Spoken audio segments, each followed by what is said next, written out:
کہ جناب شہباز شریف ہارا ہوا ہے, عوام نے مسترد کیا ہے. وہ فارم 45 ہمارے پاس موجود ہے جس میں جو پریزائڈنگ آفیسر ہے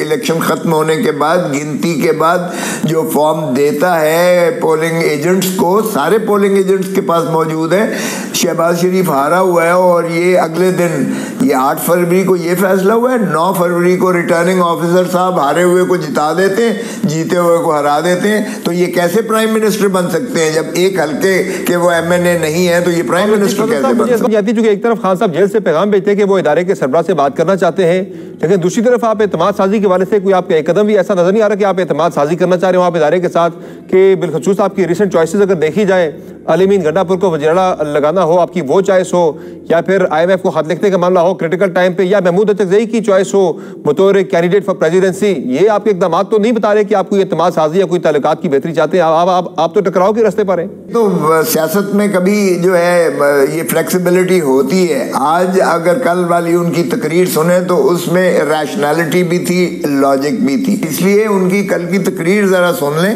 اس کی روشنی میں آپ کو نظر آ جائے گا کہ اب ان کے خیالات جو ہیں وہ ہم آہنگ ہیں پاکستان تحریک انصاف سے, اور ہماری جو ہے اگر کوئی ہمارے اس سے ہم آہنگی کرتا ہے, اور پھر اگر بلوچستان کے عوام کو جو کہ استحصال کا جو بہت زیادہ ان پر وہ ہے شائبہ ہے ان کا, تو پھر ان کا کیوں نہ ہم غموں پر جو ہے مرہم رکھیں. جو کہ آپ نے جو آئی ایم ایف کو خط لکھا ہے اس سے تو پاکستان میں جو ہمیں ملنا ہے بیل آؤٹ پیکج ملنا ہے, وہ پیکج اگر نہیں ملتا وہ خراب ہو جاتا آپ کے خط کی وجہ سے, تو پھر تو کوئی استحکام آنے سے رہا پاکستان میں. یار سمر, کوئی اللہ کا واسطہ ہے, یہ کیا ہے؟ آپ کیوں اس طرح سے دیکھتے ہیں؟ ہم پاکستان کے بالکل مفاد کے متصادم کوئی چیز سوچ بھی نہیں سکتی پی ٹی آئی. لیکن ایک بات مجھے بتائیں کہ کیا پی ڈی ایم یا یہ محترم نواز شریف صاحب کی جو حکومت ہے, کیا یہ چوتھی مرتبہ جو تاج پوشی کے لیے لائے گئے ہیں, کیا 3 مرتبہ یہ لوٹ مار کر کے یہ جو انہوں نے ہائیڈ پارک اور انہوں نے جو ہے پارک لین ویوز اور انہوں نے حدیبیہ پیپر مل اور انہوں نے 6 آف شور کمپنیز جعلی بنا کے اور پاناما لیکس اور پھر جو ہے وہ جو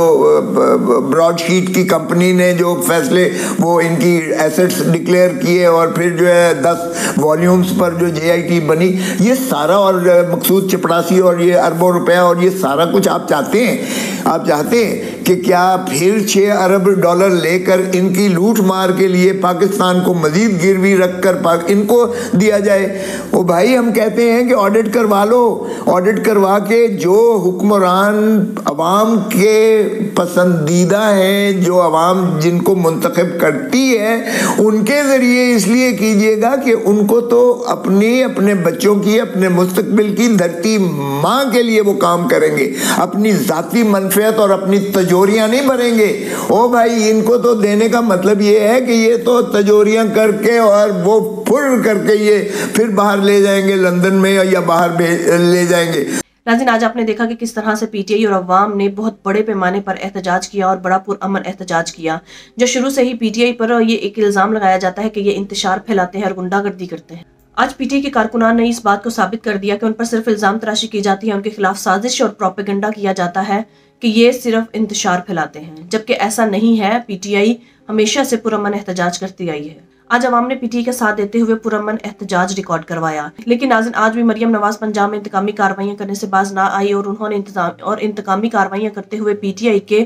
کارکنان کو گرفتار کر لیا. یہ وہی مریم نواز ہے جس نے پنجاب کے چیف منسٹر کا حلف لیتے ہوئے کہا تھا کہ میں انتقامی سیاست کو پسند نہیں کرتی اور نہ ہی میں انتقامی سیاست کروں گی, اور میں پنجاب کی چیف منسٹر ہوں اور انتقامی سیاست کو ختم ہونا ہوگا. ناظرین اسی وقت بہت سے صحافیوں اور سیاستدانوں نے یہ کہا تھا کہ مریم نواز کا بھی وہی حال ہے, ہاتھی کے دانت کھانے کے اور دکھانے کے اور. کیونکہ ناظرین مریم نواز ہمیشہ سے انتقامی سیاست پسند کرتی ہیں اور یہ ہمیشہ اپنے مخالف کے خلاف انتقامی سیاست کرتی آئی ہیں, کیونکہ مریم نواز کی فطرت ہے, یہ وائلنس کو پسند کرتی ہیں. ناظرین آج پورے پاکستان نے دیکھا کہ کس طرح سے پنجاب میں پی ٹی آئی کے کارکنان کو غیر قانونی طور پر اور ناجائز طور پر گرفتار کیا گیا, اور مریم نواز کی خوشی کے لیے اس طرح کے اونچے ہتھ کنڈے اپنائے گئے. لیکن ناظرین اگر آج بھی یہ پاکستان کے ادارے مریم نواز کو خوش کرنے کے لیے اس طرح کے اچھے ہتھ کنڈے اپنائیں گے تو پھر یہ ملک کا کیا بنے گا، ملک آگے کیسے بڑھ سکے گا اور ملک میں جمہوریت کیسے آئے گی؟ ناظرین، بالکل ویسے ہی جیسے عمران ریاض خان کو مریم نواز کو خوش کرنے کے لیے گرفتار کیا گیا اور اس کے بعد اسد طور کو بھی گرفتار کر لیا گیا۔ اب مریم نواز پنجاب کی چیف منسٹر تو بن گئی ہیں، لیکن مریم نواز اب جن لوگوں کو پسند نہیں کرتی ان کی تو خیر نہیں، کیونکہ ناظرین مریم کی شروع سے فطرت رہی ہے، اس سے سچ ہضم نہیں ہوتا اور جو لوگ بھی مریم نواز کے خلاف جا کر حق اور سچ کی بات کریں گے مریم نواز اسے گرفتار کر لے گی۔ ناظرین، دوسری طرف لطیف کھوسہ کا کہنا تھا کہ JUI اور دیگر جماعتوں سے ہمارا رابطہ ہو رہا ہے، ان قریب ہم پاکستان میں بہت بڑے احتجاج کی کال دیں گے اور جب تک پاکستان میں حقیقی جمہوریت نہیں آتی ایسا ہی چلتا رہے گا۔ ناظرین، آپ کی اس بارے میں کیا رائے ہے؟ کامنٹ میں ضرور بتائیے گا۔ اگلی ویڈیو میں ملتے ہیں، تب تک کے لیے اللہ حافظ۔